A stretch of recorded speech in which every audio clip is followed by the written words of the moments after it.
Good morning everyone, कैसे हैं आप सब लोग। मेरा नाम है राहुल और मैं दूंगा आपको हिंदी ग्रामर का प्रैक्टिस सेट।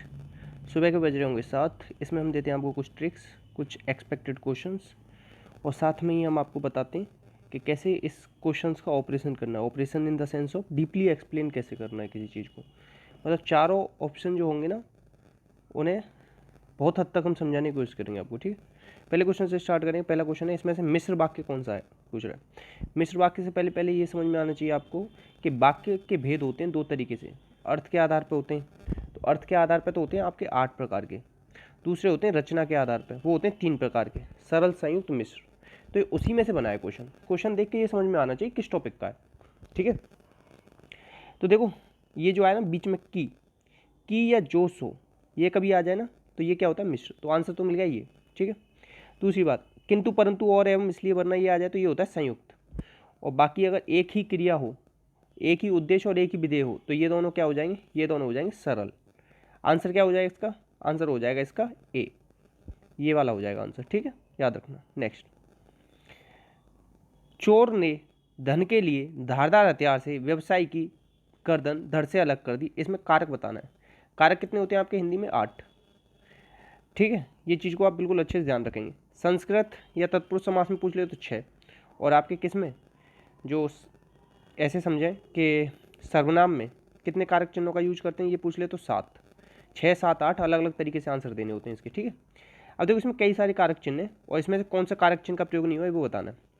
देखो अपादान का कहाँ हुआ है, धड़ से अलग कर दी। ठीक है, धारदार हथियार से मतलब इसमें आ जाएगा करण।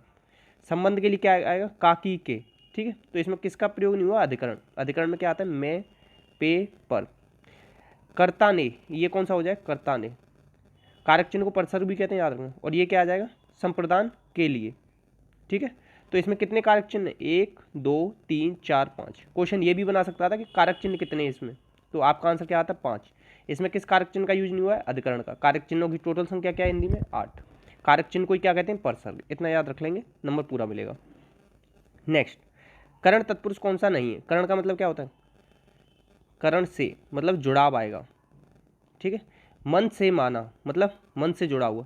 ईश्वर से दत्त या ईश्वर के द्वारा दत्त, इसमें भी करण आएगा। तुलसी से कृत, तुलसी से बनाया हुआ। पदच्युत, पद से च्युत। च्युत मतलब पता है क्या होता है, च्युत मतलब होता है कि अलग किया हुआ।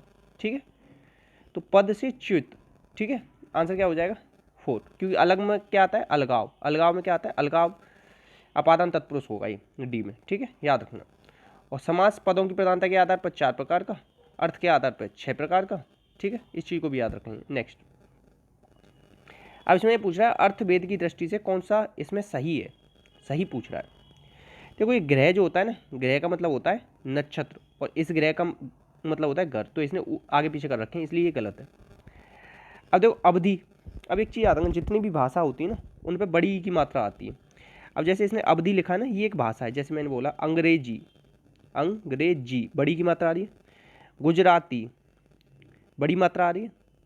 मैंने कहा बंगाली बड़ी की मात्रा आ रही है। हमेशा ये ट्रिक बना लो, ट्रिक ही बन गई वैसे, कि बड़ी की मात्रा आती है जब भी कोई क्या होगी, भाषा का नाम होगा। तो भाषा का होता तो ये अवधि होती, मगर इसने आगे पीछे कर रखा है ये भी। ठीक है, याद रखना। जलद का मतलब क्या होता है, देखो दा से देने वाला, देता कौन है, जल, बादल देता है। ठीक है, जलज, जल में उत्पन्न होने वाला, ये क्या होता है, कमल। तो ये भी इसने क्या कर रखा है, आगे पीछे कर रखा है। आंसर कौन सा सही है आपका, बी। इसने बिल्कुल, अपत्य मतलब क्या होता है, संतान। अपत्य का मतलब क्या होता है, संतान। और अपथ्य का मतलब होता है जो बीमार के लिए उपयुक्त न हो। पथ्य मतलब क्या होता है, जो उपयोगी हो। बहुत सारे फैक्ट्स बताएं, याद रखना। नेक्स्ट, धनुष का कौन सा पर्यायवाची नहीं है, धनुष के पर्यायवाची बताने। ठीक है, अब देखो विषिक किसका होता है बताओ, विषिक होता है बाण का। ठीक है, देखो शर, सन, शर, शन, ये तो होता है धनुष का। ये भी होता है, कोदंड भी होता है, दंड होता है। अब अगर इसकी जगह ये लिख देता ना विशिखासन, विशिखासन, विशिक का आसन, बाण का आसन क्या होता है, धनुष, तो सही होता। इसका आंसर क्या हो जाएगा, ए, क्योंकि विशिक किसका है, बाण का है। ठीक है, नेक्स्ट, अब इसमें शुद्ध शब्द बताना है, शुद्ध शब्द कौन सा है। ठीक है, अब देखो आप भी जाते होता है, क्या होता है, आ भी जाते, आ आएगा बड़ा आ। इसमें भी आध्यात्मिक होता है, हथनी सही है। पुनर्वलोकन होता है, पुनर, पुनर प्लस विसर्ग आएगा, अवलोकन। जब इसे करोगे ना तो क्या हो जाएगा, पुनर्विलोपन हो जाएगा। इसमें से ये बड़ा आ नहीं आना चाहिए, याद रखना। इन दोनों में बड़ा आएगा, इसमें बड़ा आएगा नहीं। हथनी सही है बिल्कुल। हाथी का क्या होता है, हाथी का तत्सम होता है हस्ती, ठीक है, याद रखना। आंसर क्या हो जाएगा, सी। नेक्स्ट, अब इसमें से बताना है कौन सा अशुद्ध है, अशुद्ध बताना है कि कौन सा वाला अशुद्ध है, ठीक है। तो अशुद्ध बताना है तो ऐसे समझो, दुर्वस्था सही है, दुरावस्था होता नहीं, मैंने बता दिया आपको, ठीक है। दुर्प्लस अवस्था दुर्वस्था। गृहिणी सही है, रचयिता सही है। सरोजनी नहीं होता, सरोजिनी होता है, सरोजिनी। जैसे नी रोग होता है ना, इस तरीके से एक ये भी याद रख लेंगे, उज्ज्वल भी याद रख लेंगे, ठीक है। आशीर्वाद तो याद रखेंगे ही, ये तो बहुत लेना है, आशीर्वाद की तो बहुत ज़रूरत है। कवित्री भी याद रखेंगे, ठीक है। आंसर क्या हो जाएगा इसका, आंसर हो जाएगा सरोजिनी, क्योंकि ये इस तरीके से मात्रा आएगी। नेक्स्ट, जिसे थोड़ा ज्ञान हो, थोड़ा ज्ञान का मतलब थोड़ा क्या होता है, थोड़ा सा मुझे दे दो, अल्प मुझे दे दो, क्या हो जाएगा, अल्पज्ञ। अनभिज्ञ क्या होता है, अनभिज्ञ, अनभिज्ञ का पर्याय वो विलोम क्या बनता है, अनभिज्ञ का बनता है अभिज्ञ। अज्ञ मतलब क्या होता है, मूर्ख। ज्ञान मतलब होता है जानने वाला, अज्ञ मतलब होता है नहीं जानने वाला, तो इसका अर्थ होता है मूर्ख, ठीक है। ये मैंने विलोम बताया, अभिज्ञ का अनभिज्ञ, याद रखना। आंसर क्या हो जाएगा इसका, अल्पज्ञ, ठीक है। व्याकरण की दृष्टि से बताना है कौन सा सही नहीं है, ठीक है।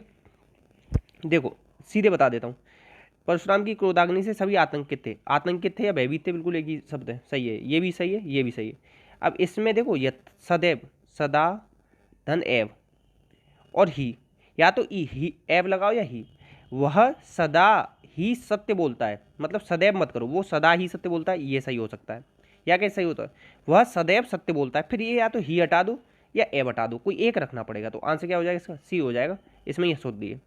और ये एसआई का पेपर है, राजस्थान एसआई का, तो घबरा मत जाना एकदम से कि सर ये तो बहुत टफ है। कर्मधारय समास कौन सा नहीं है, समास का विलोम होता है व्यास, और कर्मधारय में विशेषण विशेष, ठीक है, या उपमेय या उपमान होते हैं। महान है जो आत्मा, महात्मा इसमें है। काला है जो सांप, क्या हो जाएगा, कर्मधारय। गज प्लस आन, गजानन, क्या हो जाएगा, ये होते हैं कौन, लंबोदर किसे कहते हो, एक दंती किसे कहते हो, गणेश जी को। सबसे पहले पूजा किसकी होती है, गणेश जी की। ये हो जाएगा कौन सा, बहुब्री। कौन सा पद प्रदान होता है बहुब्री में, ये अगर किसी ने बता दिया ना मान जाऊंगा। इसका जवाब बता देना, कौन सा पद कौन सा प्रदान होता है इसमें, पहला पद प्रदान होता है या दूसरा होता है या अन्य पद होता है, ठीक है। नीला है जो कमल, नील कमल, तो आंसर क्या हो जाएगा, सी। सी में बहुब्री समास है।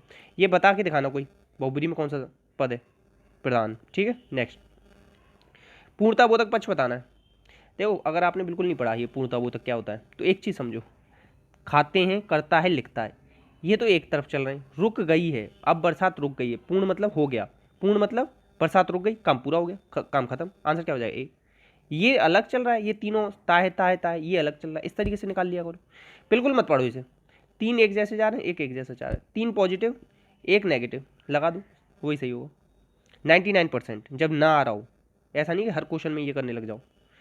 अब देखो बातचीत टॉपिक है, 1 मिनट में समझाऊंगा, आज जो समझ लेना लाइफ टाइम याद रहेगा। 3 तरीके के बातचीत होते हैं, कॉपी पे लिखोगे ये सब जो भी बता दूं। कृतवाच्य, भाववाच्य, और एक होता है कर्मवाच्य, ठीक है।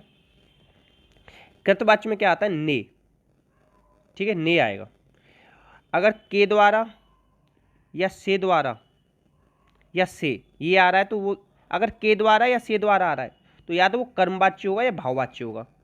अब ये कैसे पहचानोगे सर, ये तो दोनों में से कोई सा हो सकता है। अब देखो पहले तो ये पहचान लो, के द्वारा और से द्वारा है ना, या तो वो कर्म हो सकता है या भाव। कर्म जब हो सकता है जब सकर्मक क्रिया हो, और क्रिया अकर्मक हो तो वो भाव होगा, ठीक है।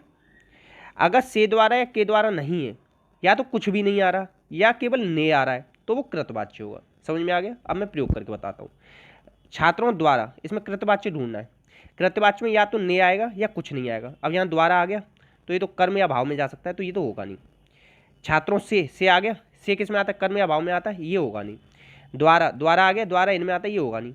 मोहन पुस्तक पढ़ रहा है, तो ये क्या हो जाएगा, ये हो जाएगा कृतवाच्य, ठीक है। याद हो जाएगा, समझ में आ गया हो तो प्लीज़ शेयर कर देंगे, आज पूरे मन से शेयर करेंगे, ठीक है। तो ठीक है, अब जैसे और बदल के देखूँ। अब इसमें ना जो ये है सेंटेंस कर्ता के हिसाब से बदलेगा। जैसे मैं लिख दूँ सीता पुस्तक पढ़ रही है, होता फिर बदल रहा है ना। अब देखो इसमें पुस्तक के हिसाब से नहीं बदला जाएगा, सीता पुस्तक पढ़ रही है, मोहन पुस्तक पढ़ रहा है।